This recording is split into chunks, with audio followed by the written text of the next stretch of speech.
The sound is not a warning to go away, but an invitation to come closer. The tiger senses a meal.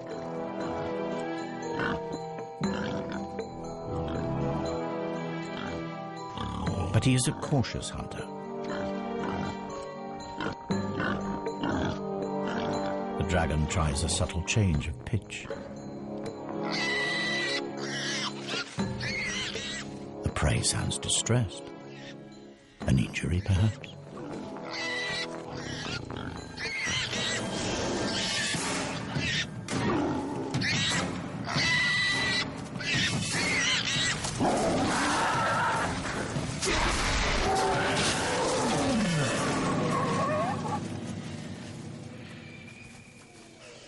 The tiger falls for it hook, line, and sinker.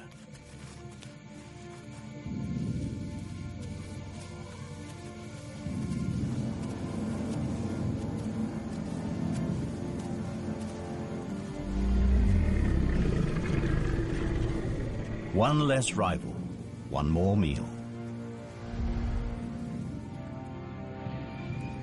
The kill is taken to a clearing.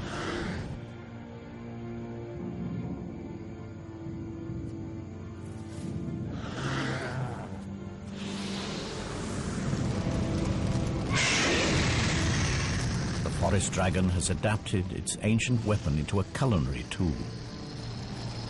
Cooked meat is far more easily digested. But the flames draw another mammal near. A species that will prove a far greater threat to her survival.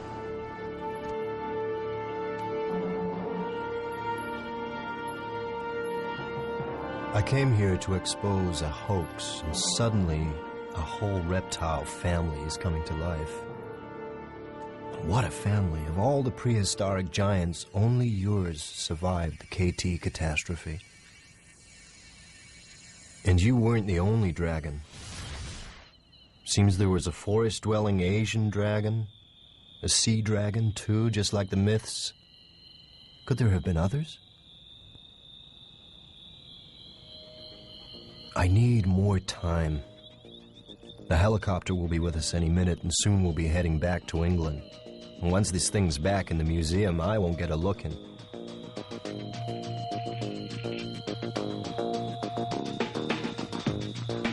Until then, we'll keep scanning.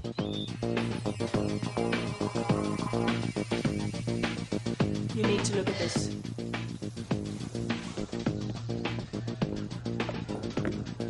I've just noticed these fragments here. What are they? Crushed ribs? No, the rib cage is totally intact. But they're bone fragments, right? What are they? Well, that explains the weird proportions.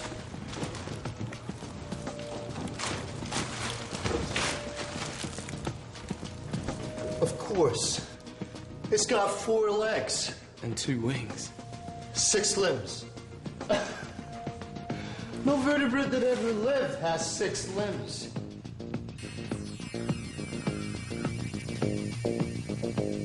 It's true. Every land-based vertebrate on the planet has 4 limbs. Front feet, back feet, arms and legs. And airborne creatures too. Feet and wings. They all have 4 limbs. But not this dragon. It's got 6. It can't be a fake. Not now. But if those legs are for real, then they'll show up in its DNA. Oh my. Now that's some freaky mutation. This creature has a genetic adaptation unlike anything in the animal kingdom, and wouldn't you know it? In the gene responsible for generating limbs. And it's here in mythology, too. The Chinese, the Aztecs, Polynesians, they all drew images of creatures with the same adaptation, giant 6-limbed reptiles. The clue was there all along. How could I have missed it? These drawings aren't wild imagination. They're records. These primitive people were telling us something, and we weren't listening. And if the images are accurate, then there are even more evidence that there were many types of dragon, and they lived everywhere on the planet. Okay, we've got evidence for a marine dragon, the sea serpent of legend, a forest dragon that lived in Asia, the Chinese dragon that adorns 1,000 pots, and you, well, let's call you the mountain dragon. Have you left your mark on European folk history?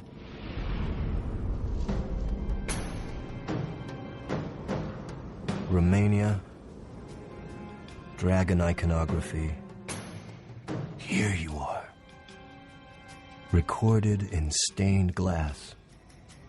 The locals called you the devil from the mountains. And the legend conforms pretty much to type, terrorizing local folk, raiding livestock, breathing fire, a monumental battle to the death. Is this a 15th century photograph of you?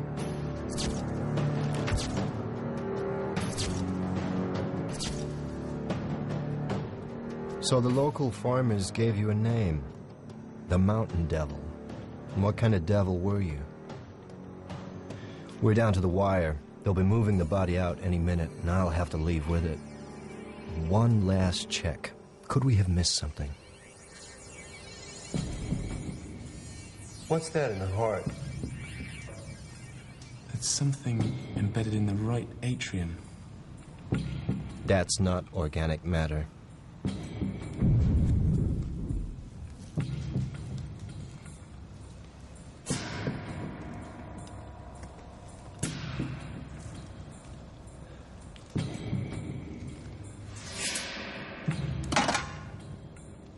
This could be really important.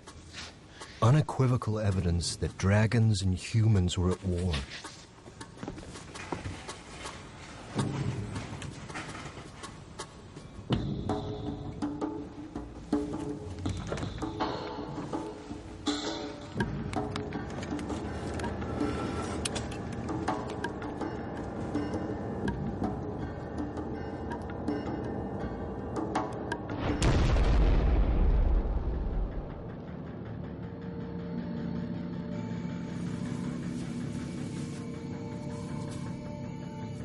Throughout the age of mammals, dragons survived. But their survival was precarious. Fire was the ace that kept them one step ahead of the competition.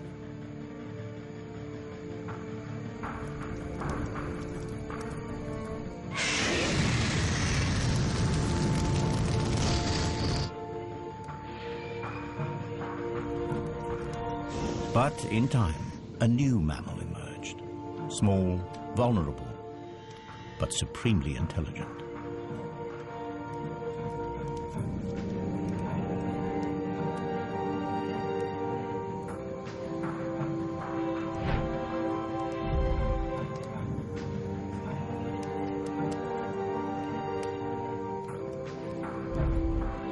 Physically, man was no match for a dragon, but he recognized the possibilities of fire.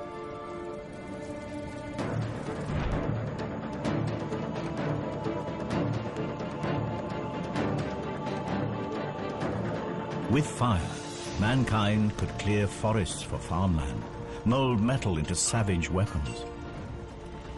In the evolutionary blink of an eye, mankind was pushing the most deadly predator in the natural history of our planet to the verge of extinction. They had turned the dragon's most potent weapon against them.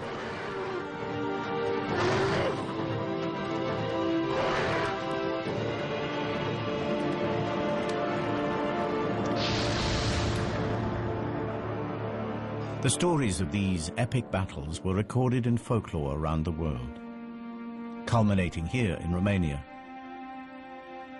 A dark story passed down through generations. The story of a demon on a mountaintop, and of nights drawn into the mist, never to be seen again. Until now.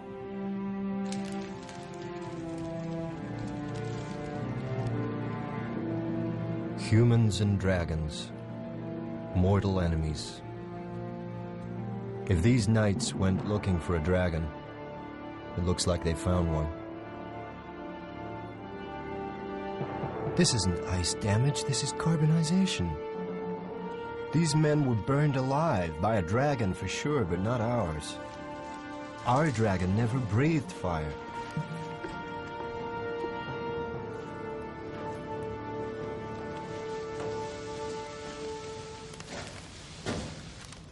We haven't finished yet. Yes, we have. Look. Look. Carbon. I found it on one of those bodies out there. Those bodies have been scorched.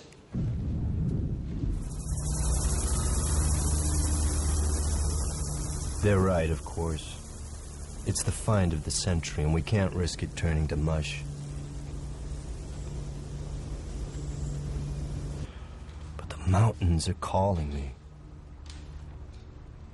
What did those men find up there? They're ready for it!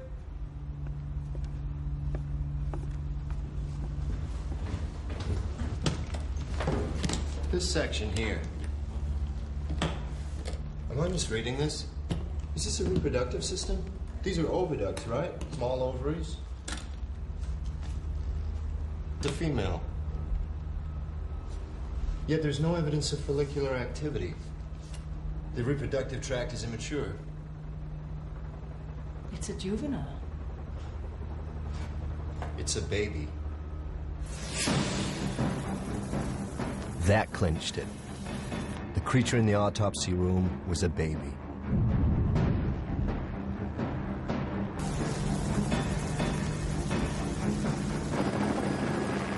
The cave wasn't just the scene of a random crime. It was a nest. The local myth is starting to sound remarkably like an accurate verbal account of a real event. The knights weren't killed by our dragon. They were killed by an adult, perhaps defending its young.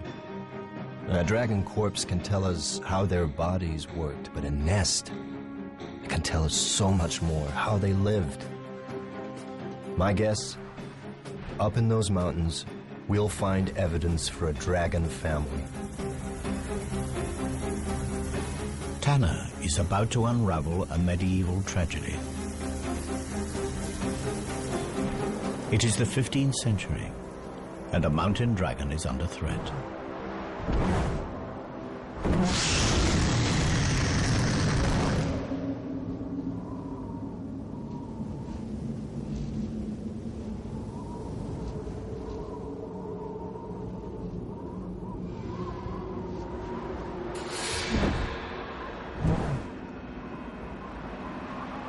The distant ancestors of this female mountain dragon fed on the wild herds that roamed the vast Asian grasslands. But the herds were tamed by man. For dragons, they were no longer fair game. They were livestock. And so the dragons that gorged themselves in the plains have been driven to the remote regions of Europe. And in this remote place, wild game is scarce. Today, she is hunting the rarest creature on Earth, but not to eat. Today, she's looking for a mate. She spreads her scent throughout her territory.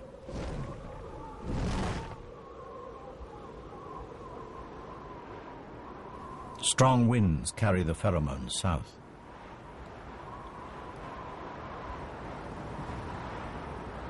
Female dragons mate once every 7 years, yet this mature female has never seen a male dragon.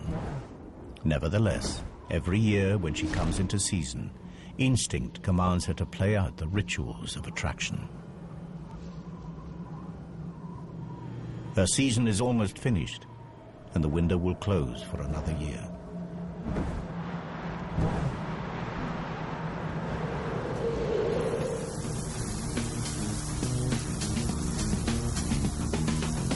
Another change of plan. Something interesting about a half-mile below the cave.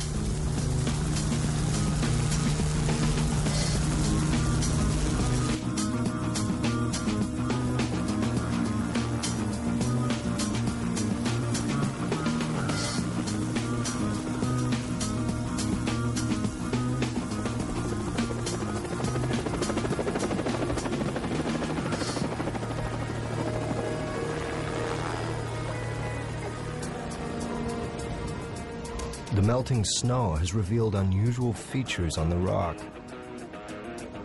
Now, to the casual observer, they could be anything, perhaps the result of some odd geological process, but me, I've got fire on my mind. And these rocks look like they've been scorched.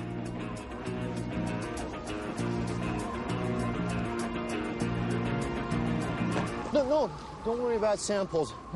I need you to follow this line. And look for more burn marks.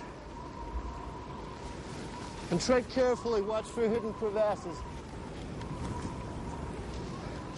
Okay, approximately 2 hours due south from the drop-off point, heading towards the scene of death. Can you take a GPS reference? Okay. Evidence of discoloration of the rock. It seems to have been subjected to a blast of intense heat. It's literally scarred the rock. These rocks have been burned to melting point in symmetrical lines. The dimensions are frightening. Lightning couldn't do this. Forest fire?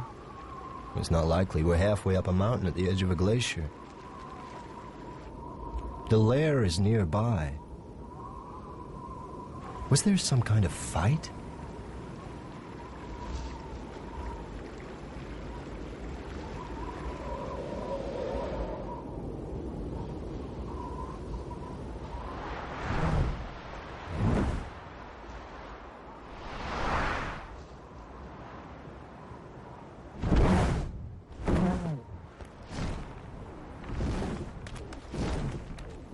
The female returns to her den, a network of caves melted into dense glacial ice.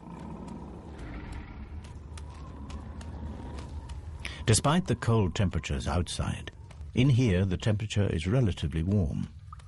Like an igloo, the thick walls retain heat.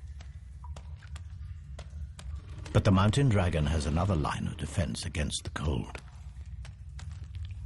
From her marine ancestor, she's inherited a blood protein that prevents her tissues from freezing.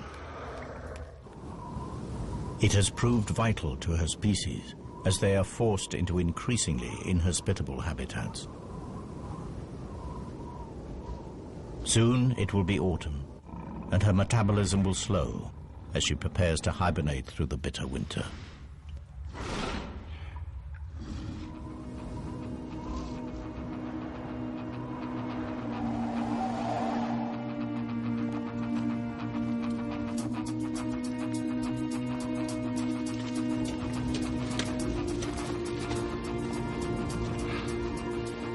This is it.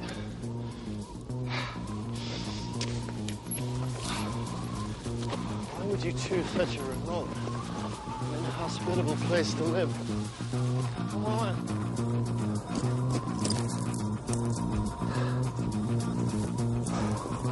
Well, the police have done their job. Now it's our turn. Set up ultrasonic mapping and grid digital tiles of all the surfaces. We need to get a clear picture of what this place looked like 600 years ago. Can you begin excavation of the floor and the walls? Any extra forensics that we may have missed that may give us some clues as to the nature of the creature? I'm on it.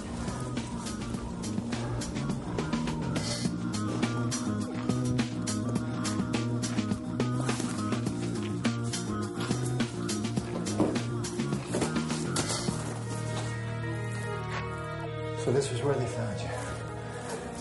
Gridding tile 1, set.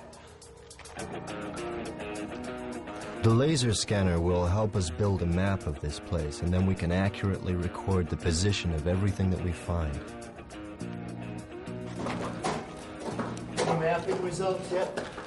I've gridded most of the cave, but it's a labyrinth in here. Is anyone to guess what's behind these walls?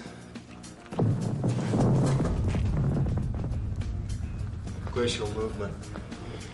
Set those echo scan charges at minimum. We don't know how unstable this place is. Echo scanning. Small explosive charges send shock waves into the ice. The echoes will tell us what's behind them.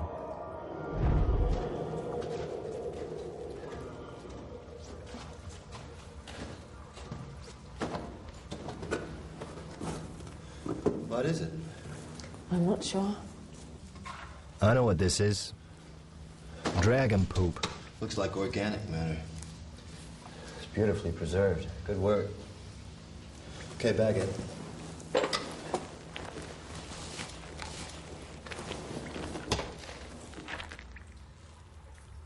Sorry. Evidence of bone shards. Look, these look like fruit stones. Date stone? Not many date palm trees in the Carpathians 600 years ago. It's possible that she strayed, but it's more likely that this is the feces of another. And so the next question, why would you travel such an immense distance across the continents and the climates? What could possibly attract you to this place? Whatever dumped this had its last meal in a much warmer place. Somewhere a long way from here.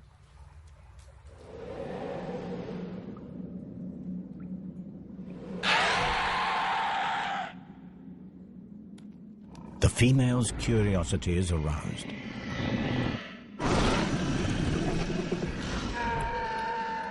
It is a sound she has never heard before, yet somehow it seems eerily familiar.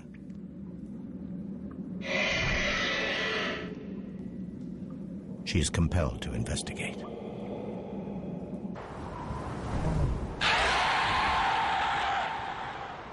Against all odds, a male mountain dragon has picked up our female's scent. He's a nomadic dragon from the Atlas Mountains of North Africa. His search for a mate has brought him across southern Europe to the Carpathian Mountains. Now he has found her, instinct takes over. And they do what their kind has done for thousands of years.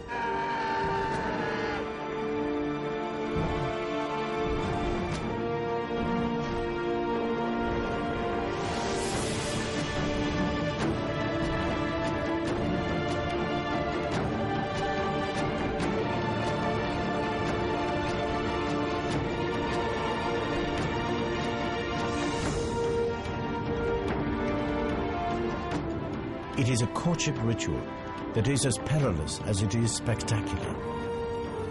At the height of her climb, they lock talons and drop in a dazzling free fall. It is the ultimate test of faith.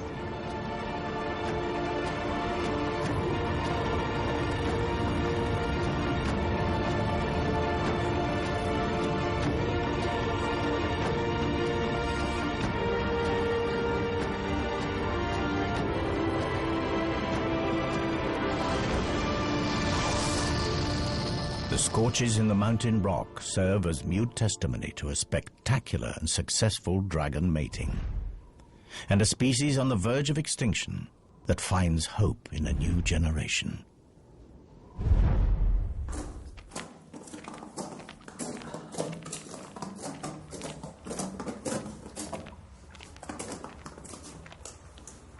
What is that?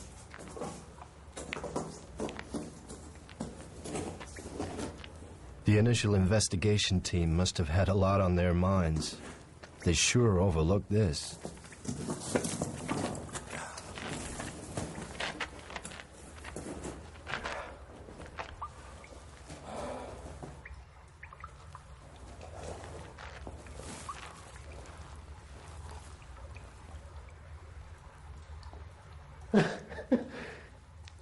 It's a nest.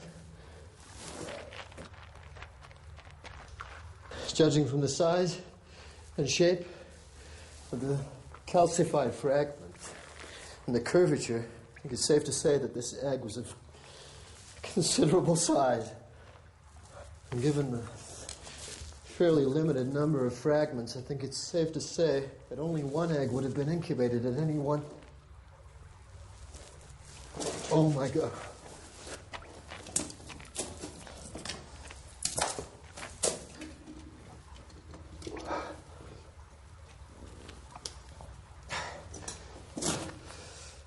Two eggs in a clutch, but only one of them made it.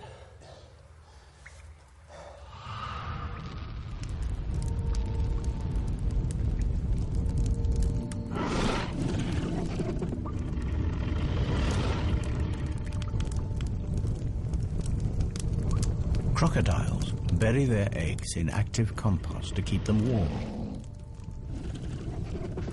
Dragons have a much more direct method.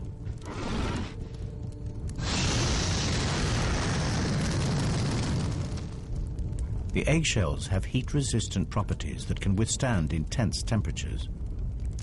In fact, without this searing heat, the dragon chicks inside would die of cold.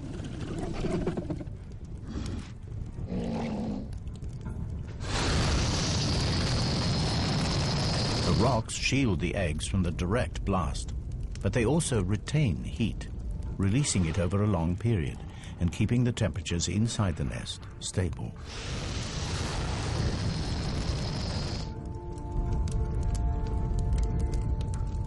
If she is to become a mother, careful and constant temperature control is essential over the long incubation period.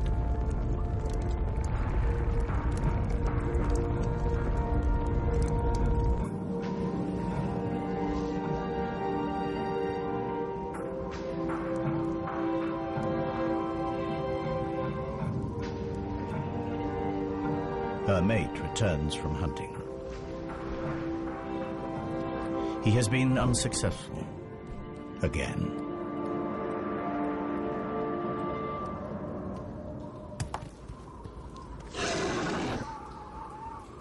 After mating, female dragons become aggressive, deeply defensive when any creature approaches the nest, even a mate.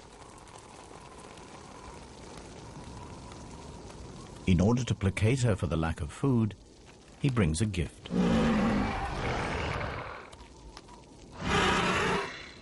Another rock for the nest.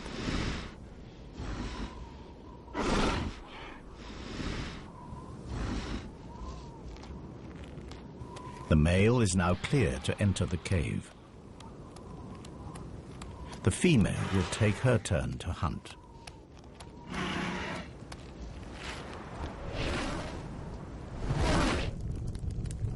Now the male has responsibility for the nest. Special sensors in his tongue allow him to check the temperature. If the eggs fall below 60 degrees, the chicks will die. Yet, quite deliberately, he lowers the temperature. There is method in this apparent madness. Just like crocodiles, the temperature in the nest will determine the sex of the offspring. Cooler temperatures encourage the development of females. Males, even sons, will compete for territory, food, and breeding females. Females suit him better. In normal times, this self-serving strategy is sound, but in a species on the verge of extinction, an imbalance in the sexes could prove fatal. Should anything happen to him, this tiny group is finished.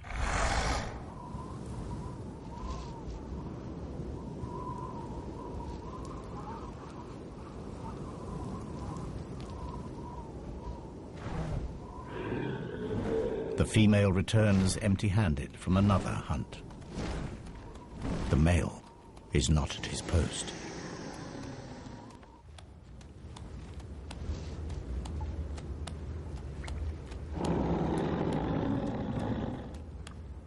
Something is very wrong.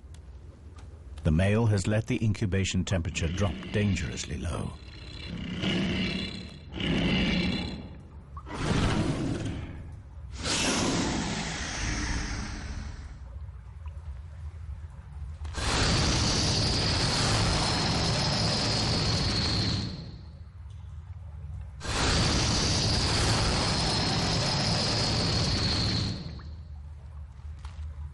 It is already too late for one of her chicks, but one might survive.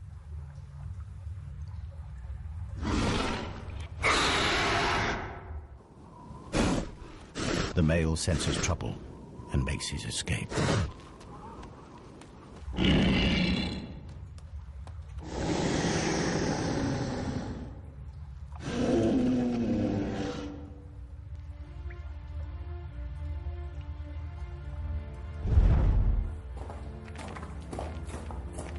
The cave continues to yield up its secrets at a fantastic rate. Bones from a domesticated sheep. You are preying on local livestock. Silly girl, you are playing a very dangerous game.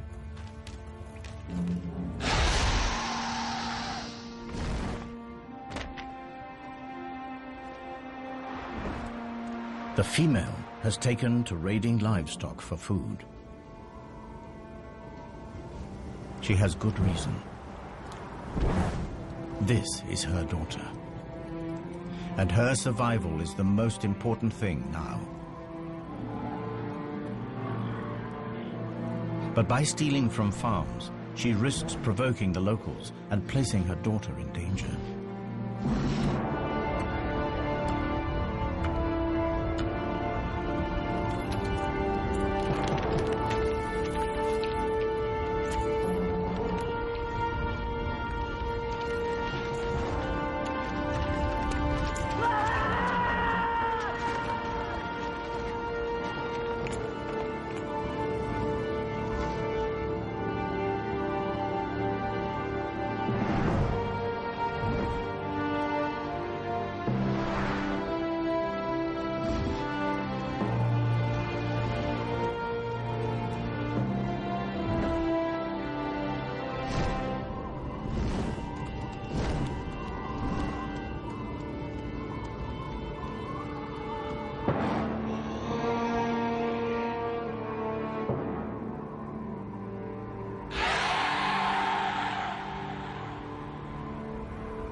Unaware of the price on her head, the female dragon continues to equip her daughter for the future.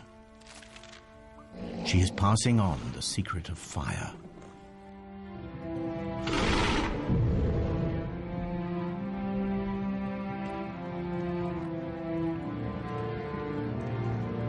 These marks could have been made yesterday. They were after something in the rock. We'll need tests, but my guess is that we'll find platinum. This nest wasn't built here for the view.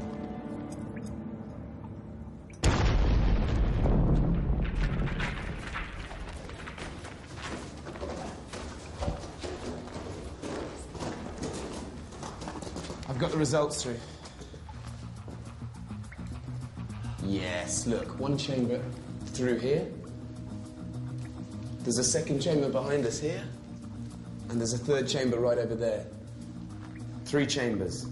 We've only got time to go into one, so what do you want to do? I have no idea. Wait a minute. What's that? There's something on the rock.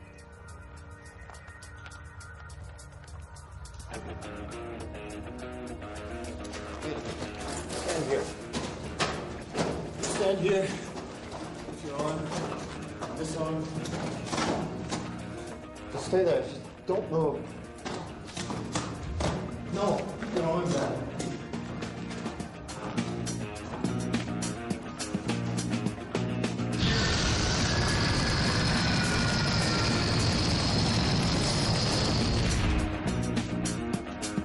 Whatever created that blast mark came from behind this wall. Set up the rover. We're going in here.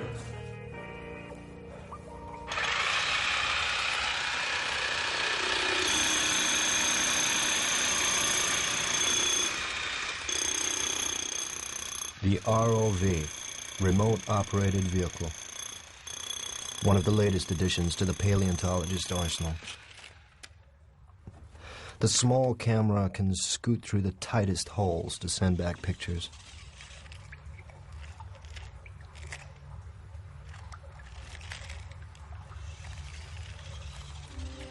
Padre nostro, che sei nei cieli, sia santificato il tuo nome, venga il tuo regno, sia fatta la tua volontà, come in cielo e così in terra. Dacci oggi il nostro pane quotidiano.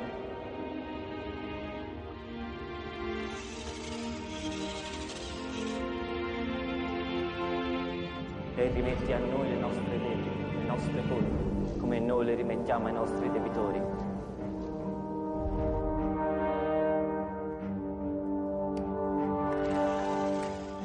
E non ci indurre in tentazione, ma liberaci dal male. Amen.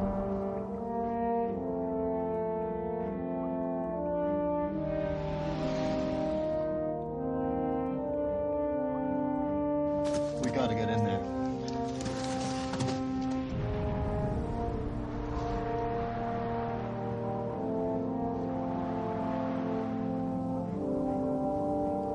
After feeding, mother and daughter bask in the sun's warmth. Their wings soak up heat like solar panels.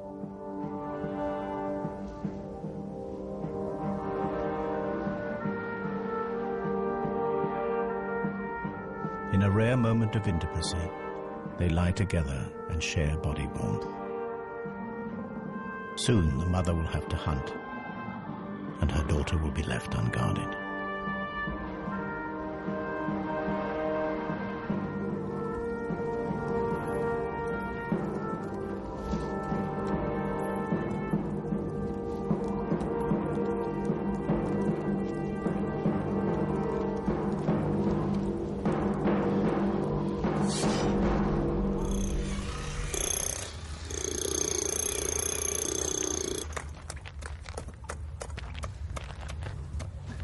The nights in the mortuary weren't alone. This place is looking more like a war zone. The question is, whatever killed them, is it still in there?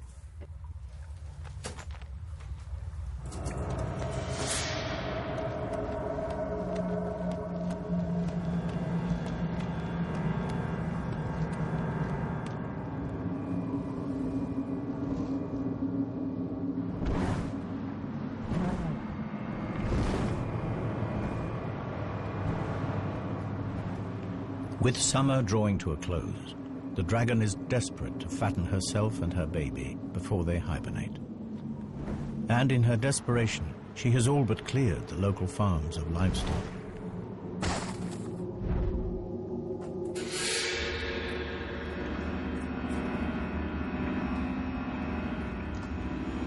There are 2 more bodies in here. There doesn't appear to be any evidence of scorching.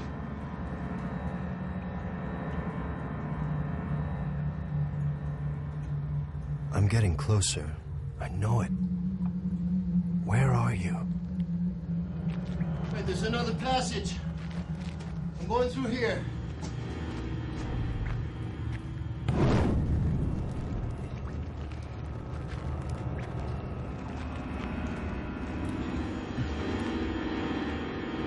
Once man and dragon lived side by side.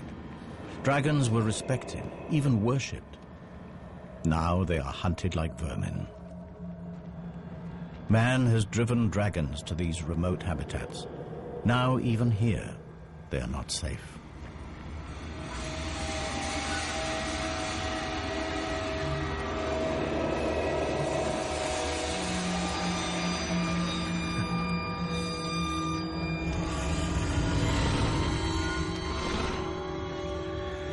Without the ability to breathe fire, this immature youngster is vulnerable.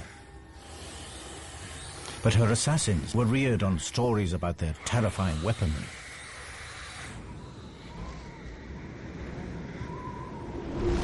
Wary of the fire-breathing devil, they are cautious. Eventually, they sense that this dragon carries no threat.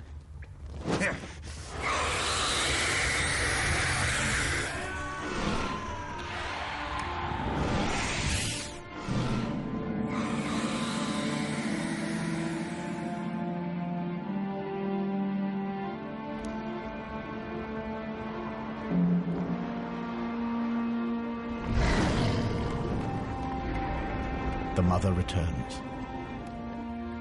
Too late.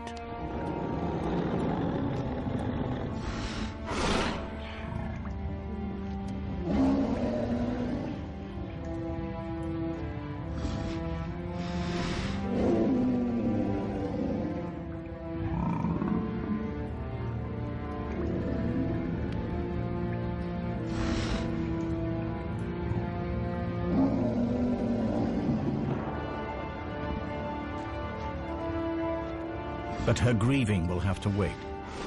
She catches a scent, chilling yet familiar. In a final insult, the assassin wears the blood of her daughter as a trophy. These warriors may have survived many battles, but nothing can prepare them for the fury. They are about to reap the whirlwind.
Like higher mammals, dragons invest many years in rearing their young, and like those mammals, they feel loss.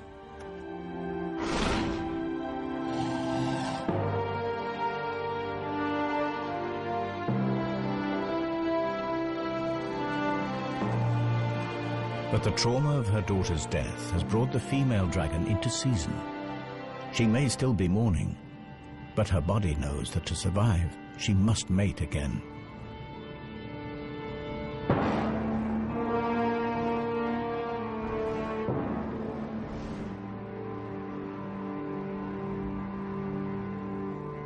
She starts again the process of attracting a mate back into her territory. She displays the armor from her daughter's assassins. Dragons are naturally attracted to reflective objects. It is a long shot, but perhaps a glint might catch his eye. The chances are that he's no longer alive. There's nowhere left to hide.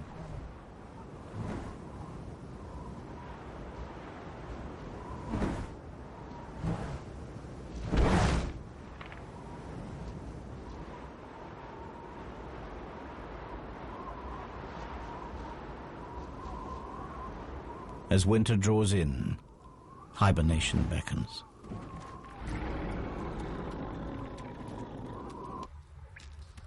She'll have to survive the winter on her meager reserves of fat.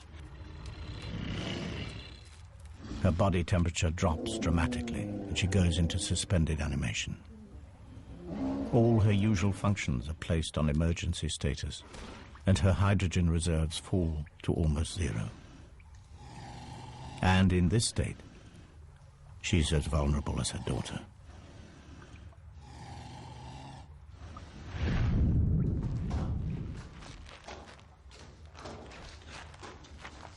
Where are you?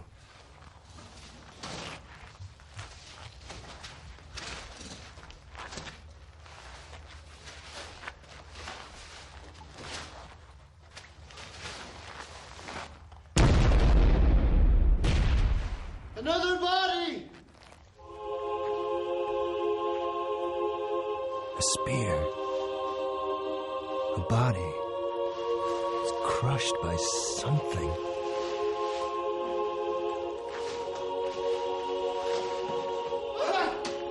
I found a wing! It shoots!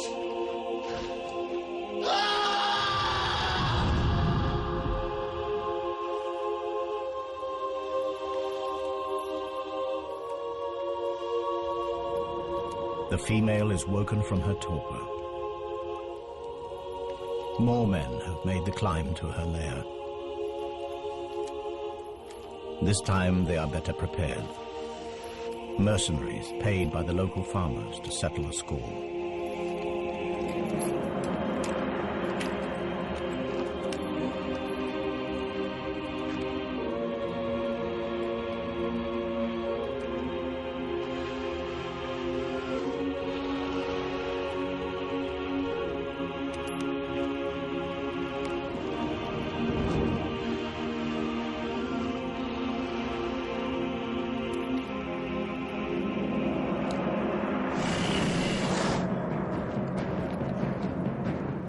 Without food, she cannot make hydrogen. And without her precious gas, she cannot fly or breathe fire.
Over the years, the cave was sealed by snow and ice, and the bloody battle frozen in time. The dragon faded from reality to mythology, and would have stayed that way had these two dragons not revealed their secrets to us.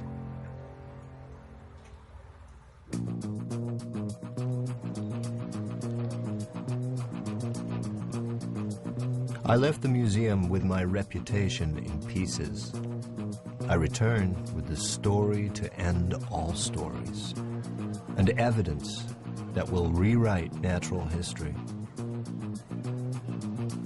The creatures of legend were real, but the legends gave a twisted view of reality.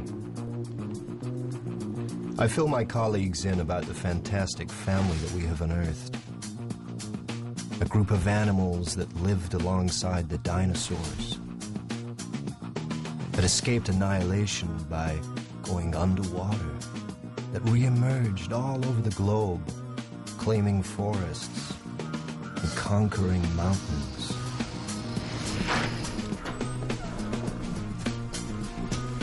But I can tell that they're not listening. They want to see the evidence firsthand.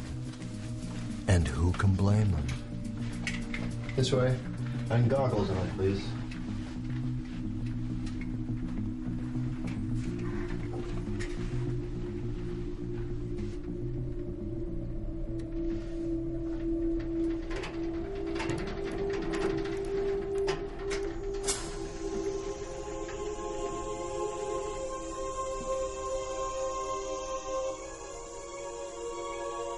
The story of life on our planet has been rewritten by a mother and her child, reunited.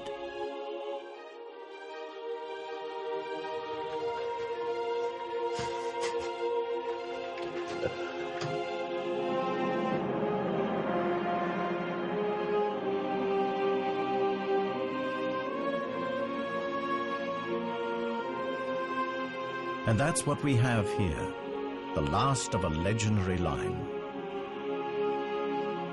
Myth made real.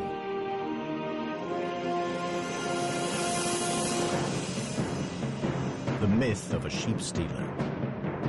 The reality of a mother struggling to feed her young. The myth of a vicious beast. The reality of survival at any cost.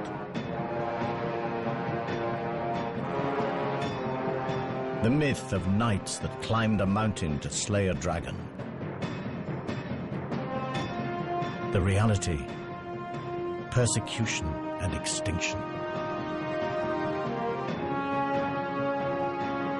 Now every dragon myth from around the world begs the same question.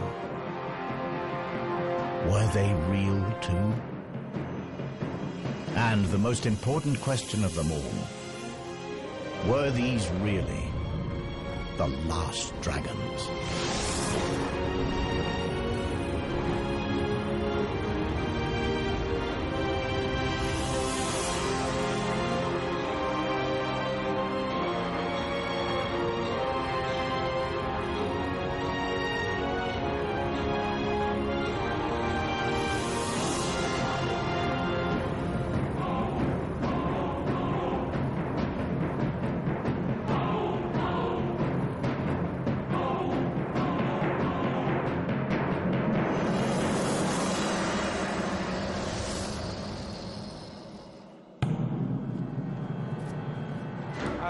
Professor Tanner, I thought I'd catch you.